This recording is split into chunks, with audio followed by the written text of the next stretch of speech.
Dr. Hanning, in your many years of experience, how important have multilateral organizations been in fighting terrorism? I think multilateral organizations are very important to provide information, to give a better assessment, a better access to information. And we have had, only as BND, but in my latest responsibility as well, have close contacts with UN. Not to forget the European Union. It's not a multilateral organization, but nevertheless, Brussels is getting a more and more important role in our daily business. I think, yes, this kind of cooperation is very valuable for the law enforcement agencies and the intelligence agencies. In what particular areas is it important? It's important for a better understanding in certain states, a better understanding of organizations, for example. That are the main issues on behalf of terrorism. In the other fields, I think that it's valuable as well.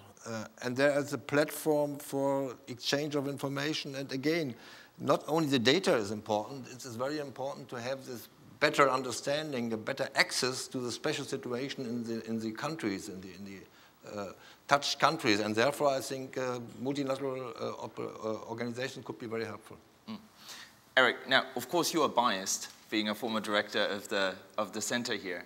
But I want to ask you the same question. Why would America want to involve the UN, given that the capacity that America has in terms of intelligence, in terms of all these resources, is so much bigger than what, for example, the UN could offer?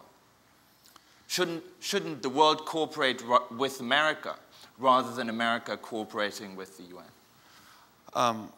I think there are many ways where the UN can add value, and we're seeking more and more to engage with the UN. I mean, whether it's the political legitimacy that comes with delivering assistance or capacity building under a UN flag versus a US flag, given the political will issues in many countries and the reluctance of many countries to be seen publicly cooperating with the US, I think there's greater awareness in Washington of the need to work with in multilateral settings to accomplish those capacity building objectives. I think and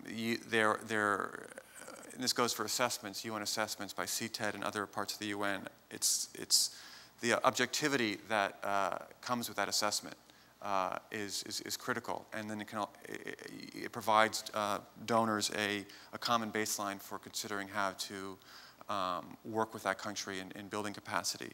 But I think there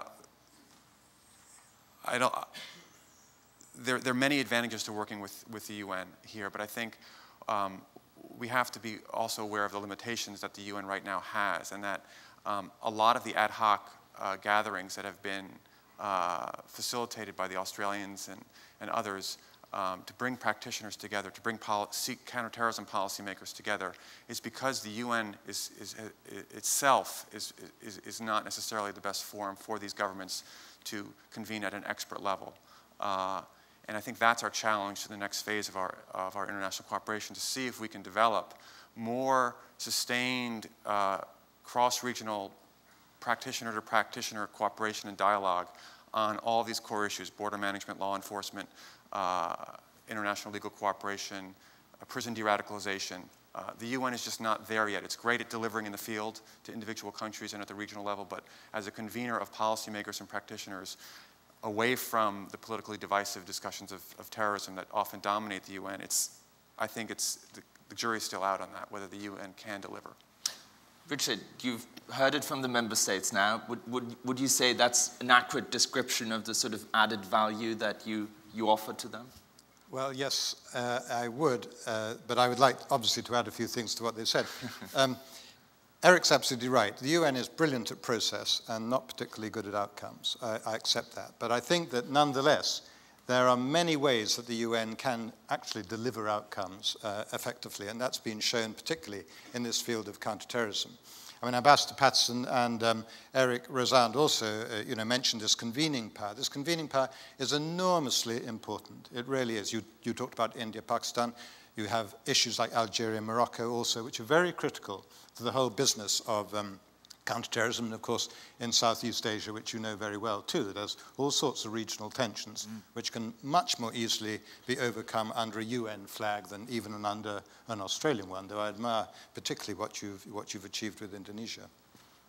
And that convening power, sure, is worthless unless you do something with it, unless you produce an outcome from it.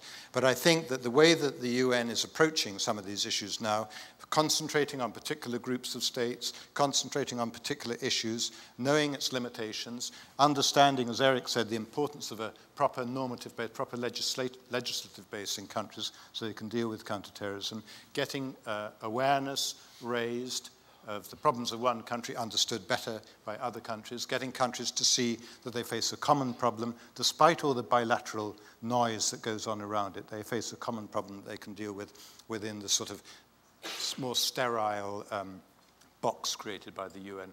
All those things, I think, are enormously valuable, and if we didn't have them, we'd have to invent them. So I think that the UN, sure, you can criticize it in many, many ways, but when you look at the delivery in the field, of course, it is quite remarkable what it does. And when now you look at its delivery on some of these thematic topics like counterterrorism, one would hope in the future on environment and so on, it also has an essential role. Mm-hmm. Let me open to the audience. If you have any questions, please raise your hand. And we have General Ashok, I think, no, yeah, in the first row. Could you please make sure he has a microphone?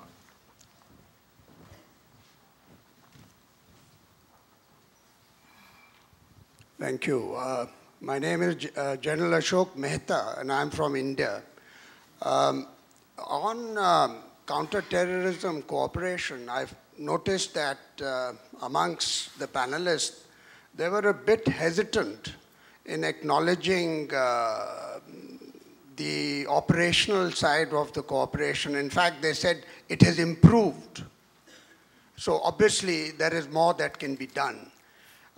My question is that since by now we are reasonably clear, if not completely clear, about which are the victim countries and where are the sources of terrorism, is it possible to draw up a network? In other words, is there some networking between the likely victim countries in sharing their resources on monitoring? For example, the chair mentioned that America has disproportionately better sources of monitoring and implementing some of these measures. So is there a network between these countries who are the likely victim? In other words, is there cooperation between countries who are the victims? My second question is, say, and I think this came out from the panel's discussion, that when bilaterally things do not work, for example, between India and Pakistan, for years we've been trying on some mechanism for cooperation, joint anti-terror mechanism. Nothing seems to work because there's lack of political will. Now, under these circumstances, is it possible for the international community or part of the international community or even the UN to come into this and to see how this cooperation can work better? Thank you very much. We'll take one more question, maybe from the back. Not Howard again. He's had 3 questions, but in the very back. And then we'll take you afterwards. Yes. Thank you very much. It's Anthony Duplessis from the Institute for Security Studies in South Africa.